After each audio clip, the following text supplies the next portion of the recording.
to Art and Fashion. I'm here with my guest, Ian, also known as Trick the Bastard. How are you, Trick? I'm doing very well, thank you. How are you? Pretty good, pretty good. So you're a performance artist. Sure. What type of performance art do you do?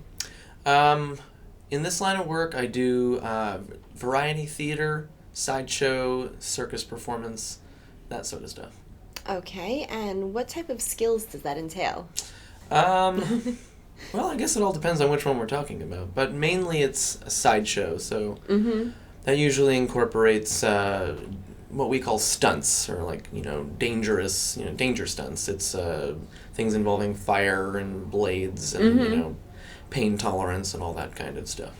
Do you involve a lot of illusion as well, or is it a mixture of illusion and actual, fine-tuned skills? Well, yes and no. The way, so sideshow is differentiated from magic in that magic is illusionary. It involves misdirection and distraction.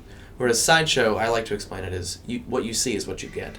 A sword swallower is, maybe the terminology isn't necessarily, on point, but when a sword swallower swallows a sword, there are no tricks, there's no illusion, it's just what you're seeing is what you're getting. And then that usually has a more visceral reaction from the audience. Whereas when someone is fooled with magic or something, it's sort of like, it's more confounding. You know what I'm saying? I do find that the theatrics seem to play a pretty important role in terms of sideshow, because I've seen some classic types of acts that people have performed and seen different actors perform a similar act, but the delivery of it is very important in the actual presentation of the act. Yeah. Some performers would say, and I think I would count myself in this group, that the presentation is, I'd say 95% of it. I mean, if it, I've had people say walk up to me after a show and say, I can do what you can do. And I never say no. I say, yeah, I don't doubt it. With a little bit of practice and training, you could. But the difference between you going up on stage and doing it is you go up on stage and you're hammering a nail in your nose. I go up on stage and I'm performing human blockhead. You see what I'm saying? There's a theatricality to it, definitely. If there weren't, then it would be for naught. Exactly. Now, in terms of your acts, what type of acts do you do? Whenever anybody ever asks, I usually tell them I do everything but sword swallowing. I haven't necessarily perfected that yet. But I do mostly anything involving pain tolerance, except for piercing, like body piercing.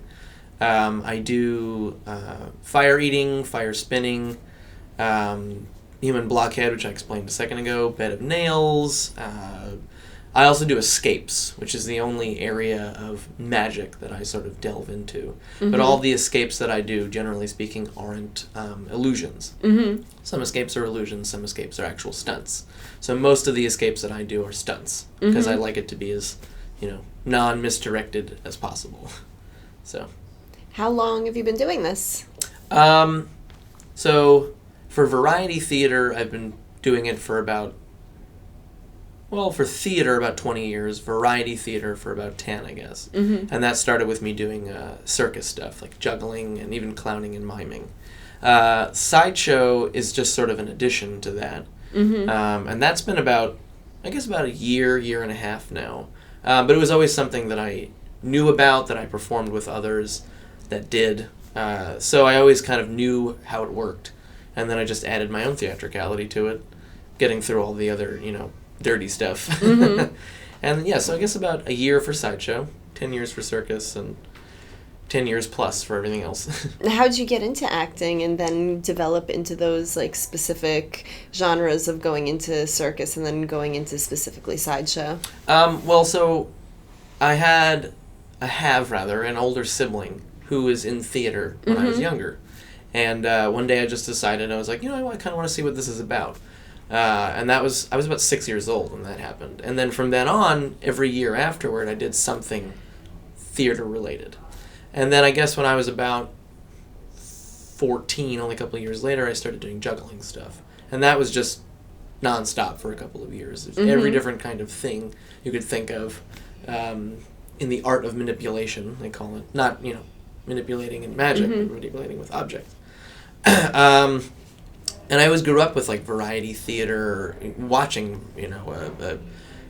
vaudeville performers in film, like the Marx Brothers and all that kind of stuff.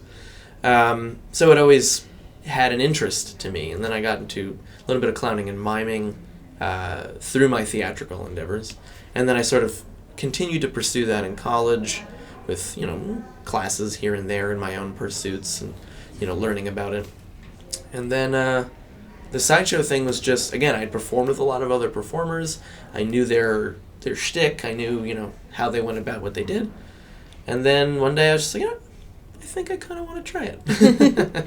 So it took a couple of other people to sort of get it in my head that they were just like, yeah, this is how it, this is how it goes, and this is how you do it. And then I was like, yeah, you know what, I'm going to try it. And then I really loved it. Okay, great. Yeah. So where have you performed, and where do you have upcoming performances? So that's, I guess, sort of a two-part for me, because the variety theater, like burlesque and sideshow and all that stuff, is very prevalent in the city, in Manhattan and in Brooklyn and everywhere. Mm-hmm.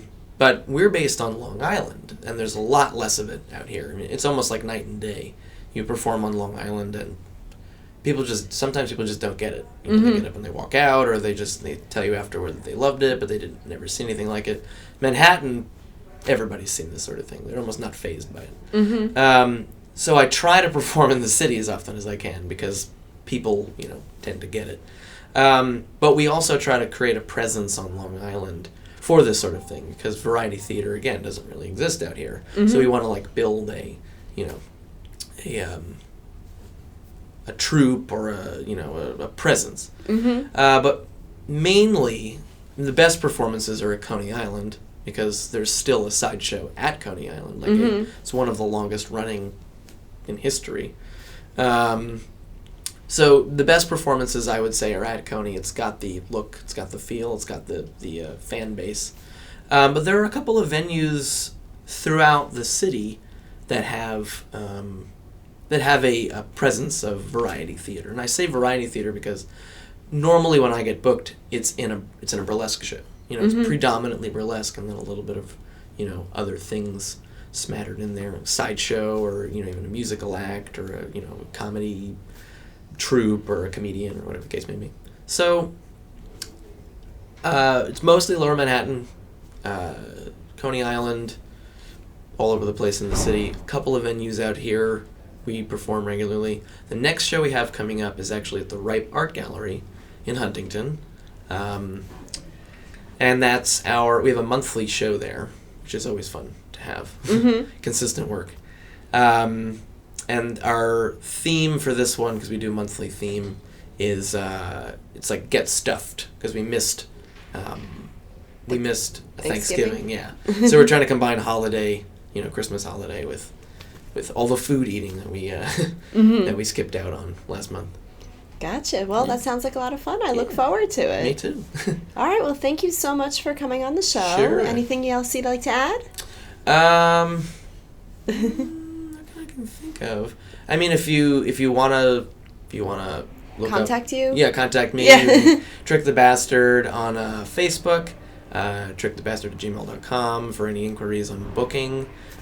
We book variety shows. We book just straight up sideshow. We do a little bit of burlesque and sideshow. So any one of those kinds of things. I'm also on Twitter, and I'm on Instagram, and I post pretty regularly. Okay. And you can catch some pretty interesting stuff over there. All right. Great. Well, thank you so much, Trick. Sure. No problem. And tune in next week on the Daily Blue. Yeah.